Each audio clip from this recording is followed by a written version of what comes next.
Hello, welcome back to the show. My name is PJ. I'm assuming you already know that though, and I will be your host. I will be in your ears and in your eyes for the next 20 to 30 minutes. I have a few things that I want to touch on today. It's probably going to be a little bit of a shorter episode. It's late at night now, and you can probably tell from my sleepy eyes that I am ready for bed. I have had a very interesting couple of days. So I'm going to start with a little bit of a story about my first dad crisis, and then we'll get into the photography talk after that. So let's jump in right now.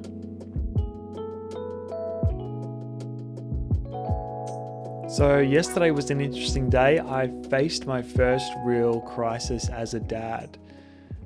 Zeke has just started eating solid foods in the last few weeks, and we have been very careful about what we've given him. And yesterday, being Monday, was my day off, and we had a doctor's appointment booked for him. So Jem decided it might be a good time just to introduce a tiny little bit of peanut butter into his diet. For those not aware and not too well versed with feeding things to babies, certain foods are quite commonly allergens. Things like nuts, eggs, sesame. There's all sorts of things, shellfish. There's all sorts of things that are sort of like trigger foods for. They're pretty common for allergies in kids. Anyway, we've been very careful so far, but we were quite tactical, and yesterday decided it would be a good time to introduce a little bit of peanuts into Zig's diet, and so Jem gave him a little bit of banana with some peanut butter on it. And I was in the other room at the time, and I heard her yelling out, "Peach, Peach," and I ran in, and very, very quickly he had a pretty crazy reaction to the peanuts. So after just a moment of looking at each other with terror in our eyes, she said, "Grab him out of the high chair, take his shirt off, strip him down to make sure that the reaction wasn't spreading somewhere else." He had like big welts, big hives up his neck and all over his head and face, and it had come up so quickly. Obviously, our main concern is his heart rate and his breathing. We were hoping he wasn't going to have an anaphylactic reaction, go into shock or anything like that. Anyway, Jem, being very quick thinking and professional, she's a midwife by trade, she called the ambulance straight away, and they got there within 7 or 8 minutes. Anyway, he ended up being okay. They took him away in the ambulance, and Jem waited. The ambos, I think, waited there for a little bit, but once they had the adrenaline ready and all of that stuff to give him, they came and checked his breathing, checked his heart rate and all that. Once they dropped him off at the hospital, stayed for a bit, made sure he wasn't in any immediate danger. Jem and Zig spent the rest of the day in hospital just being monitored. Very difficult time. There's still rules in place in hospitals where there's only one visitor at a time. So I wasn't allowed to go, unfortunately. I wasn't allowed to be there. Fortunately, the hospital's not too far away. So I was just a phone call away, and I was getting updates from Jem all day. But yeah, that's my first real dad crisis. And it was scary. It was really, really scary. And just an exhausting, stressful day. It was, I think the scariest thing was, well, obviously I was worried for him, but I also just was worried about what was going through his little mind, because he took the whole thing surprisingly well. Like, if anything, he just went really quiet. Like, he's normally a pretty relaxed kid, but he went really, really quiet, and he was just staring at us. And I'll just never forget the little look in his eyes as they strapped him onto the hospital trolley onto the hospital bed and, pushed him into the back of the ambulance. He was just sitting there very silently, just looking around and staring at us. And it was almost more overwhelming than if he was crying or whatever. At first, when he first had the reaction, he was really he was quite irritated, scratching, and it was a really, really bizarre thing and just a new experience for me. And thank goodness he's okay. Everyone's all right. I don't know what it means going forward. We're going to have to get him checked up by an allergist and all that sort of stuff. But yeah, that's my sort of scary reaction. I don't know why exactly I'm sharing it right now, but it's still at the very forefront of my mind. So yeah, it's been an interesting couple of days, that's for sure.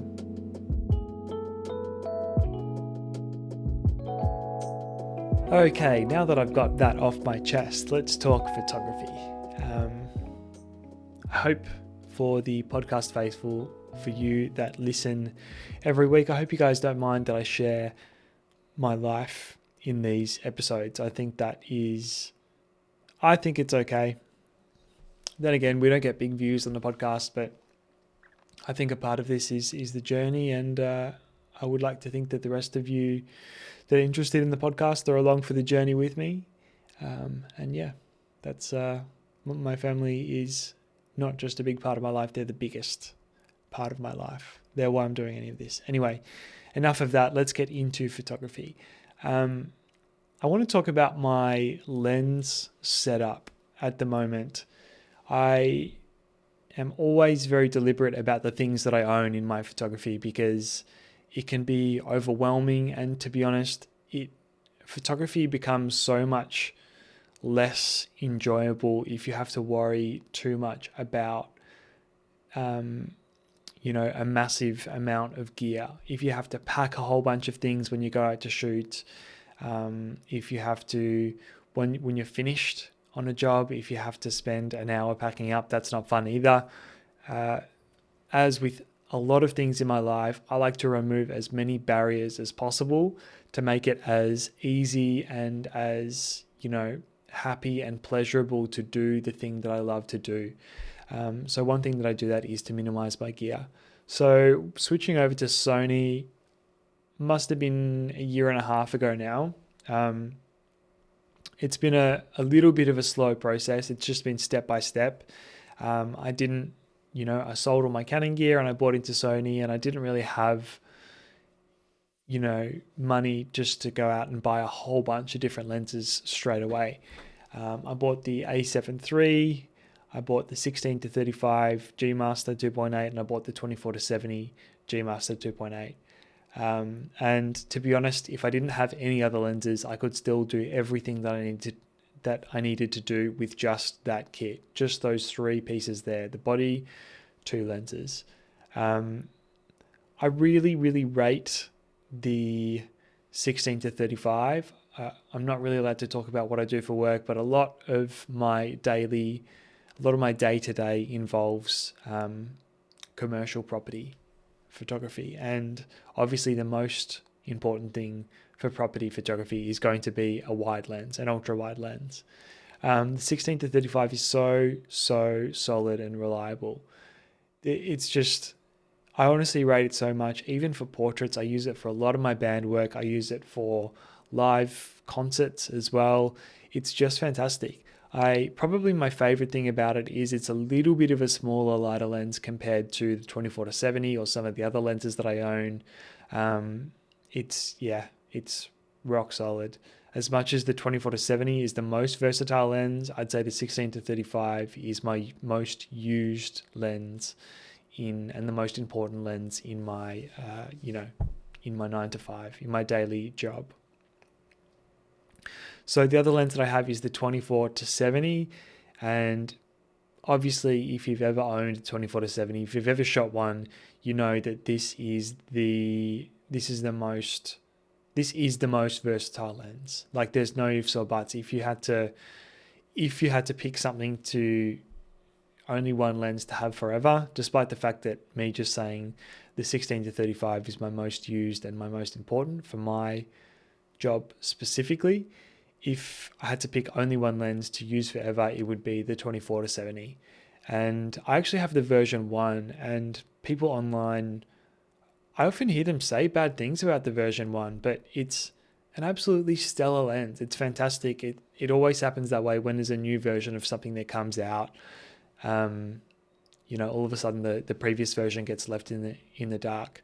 But I'm pretty sure the difference in price is probably like $700 or $800 between the version 1 and version 2. And to me, the optics in this lens are absolutely flawless. I've never had any issue. It's always bang on with focus. The images are sharp, punchy.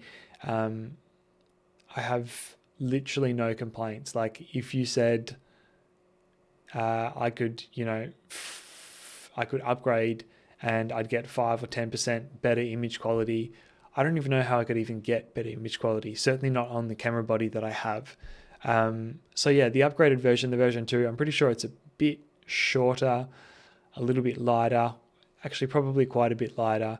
And obviously those are, important things, and I do value that as well. But, for the difference in price, it might be, yeah, 700 or 800, maybe even up to $1,000 different. Just not worth it. So if nothing else, I could get everything done just about, I could probably even get away with shooting a lot of property on the 24 to 70. I've shot entire weddings with it. I've shot bands, I've shot portraits, I've shot product. 24 to 70, the version 1, I absolutely can't fault it. And there's absolutely no reason that I would be upgrading to the version 2.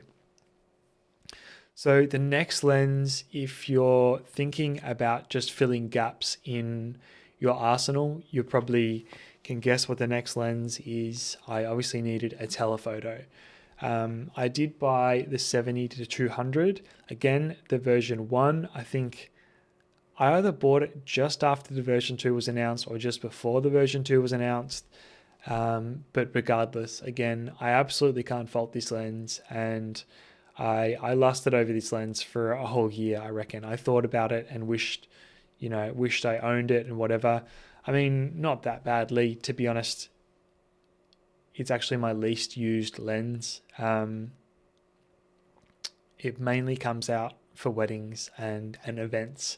It's nice to sort of be a bit further away and just pick off shots. Obviously there's beautiful bokeh and whatever, but I'm not really interested in using it for your standard portrait, only because to me, to actually get the compression, to be far back enough to get that compression, I'm too disconnected from my subject. Like, let's say I'm one-on-one with a person taking their portrait.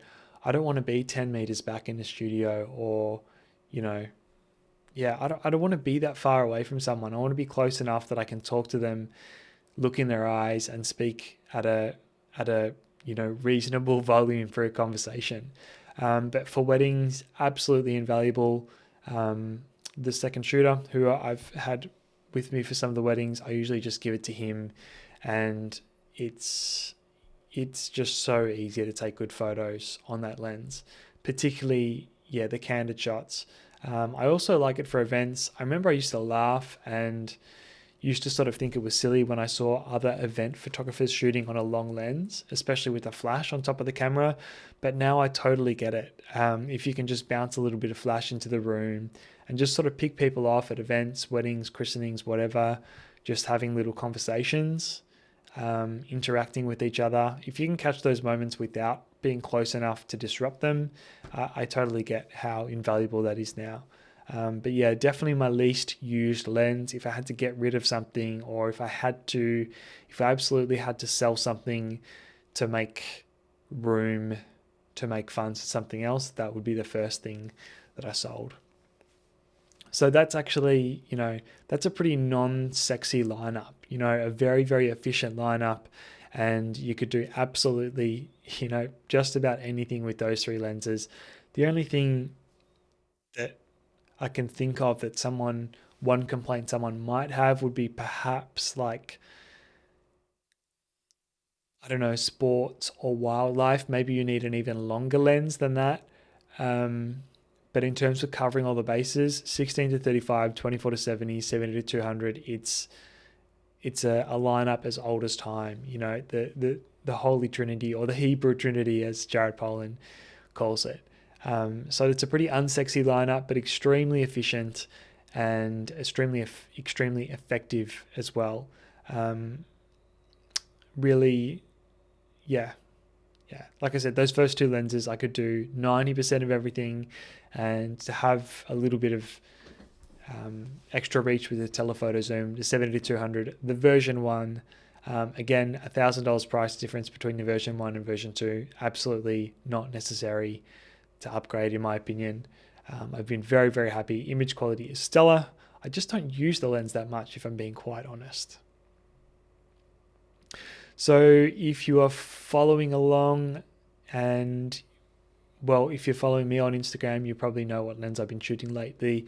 But if you're, if you're a working photographer, if you're a professional photographer yourself, you're probably seeing there is, despite having all the range covered, there probably is a little bit of something lacking in that kit. So a month or two ago, I did buy one more lens to round out my kit, and I think this is gonna do me for the well into the foreseeable future. I can't think, maybe a macro lens, but even so, that's such a niche, like, for close up, for food photography or small products or something like that. I suppose I can just rent one.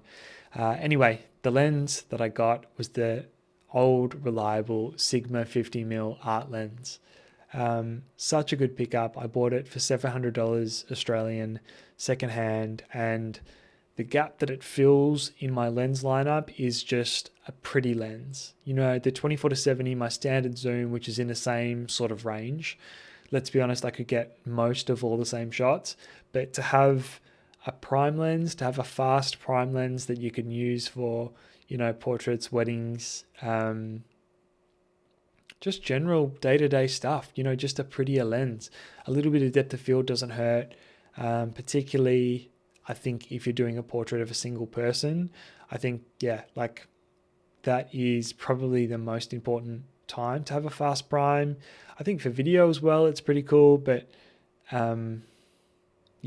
to have a pretty lens in the lineup and at a really versatile standard focal length. Funnily enough, I've actually never really spent that much time with a 50mm on the Canon system. I had the 35mm art lens, and that was my most used lens by far. But the 50mm is a bit tighter, and honestly, it's much more enjoyable to use. You have to think it through a little bit more, in my opinion,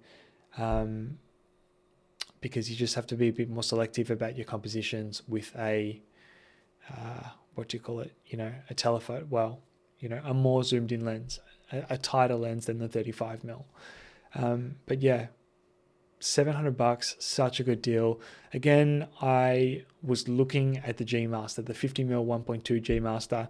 I was lusting over that lens. It looks like a nice sort of chunky, solid piece of glass. But then when I actually looked into it and looked into comparisons of the two side by side, it's actually virtually the same length. In fact, I think it's a little bit bigger, but with the lens hoods on, maybe the 50mm art is slightly longer, like literally slightly longer, or it might even be the same.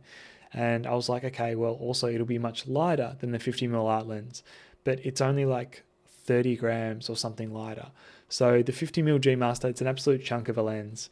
But anyway, tell me what you think. I've got the Trinity 16 to 35, 24 to 70, 70 to 200, and then one pretty standard fast prime in the 50mm. Again, a non-sexy lens lineup, but an extremely efficient and effective one. And I am confident with, these four lenses. I have absolutely all my bases covered. Let me know anything else you can think of. Are there any gaps in that you could see? Is there any use that I'm not thinking of right now that would be perhaps something to add to the kit in the future? Let me know down below in the comment.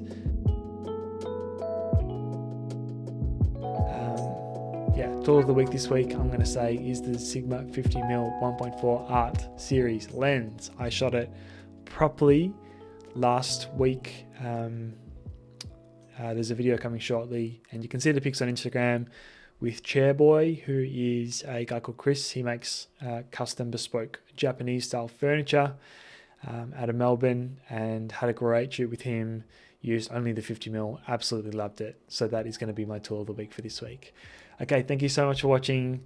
I sincerely hope you enjoyed it. If you did and you got some value, the best way you can support me and the podcast and the channel is by leaving a thumbs up, a thoughtful comment down below, subscribe if you haven't already, and I'll see you in the next one. Cheers.